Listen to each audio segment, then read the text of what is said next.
Hey, it's Jamie from Our Footy Story. It's pretty incredible that the Melbourne Footy Club in the 70 years of VFL when Norm Smith wasn't involved only won 2 premierships. In the 30 years that Norm Smith was involved, they won 10, 4 when he was full forward and 6 when he was coach. It's by luck that the Fuchsias even ended up with Norm Smith. They were interested in his brother Len, who was a champion centre forward for VFA team Northcote. They hadn't even heard of Norm. When Checker Hughes came calling, Norm and Len's dad said, "You can talk to Len, but you also need to talk to Norm."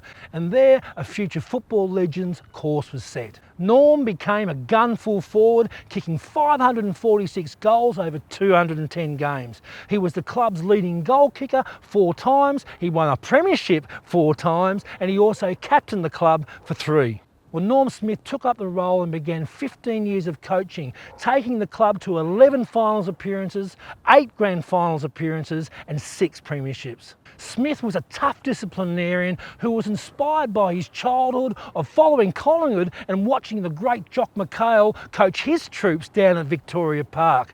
Norm took the young Ron Barassi into his home, the son of a mate who'd lost his life at Tobruk in World War II. Well, Barassi lived with Smith between the ages of 17 and 21 and went on to become the game's first ruck rover and a wizard coach in his own right. 1964 was to be Melbourne's last premiership under Smith and a breaking up of the old guard, with Ron Barassi leaving to coach Carlton in 1965, despite Smith offering to step aside for his protege.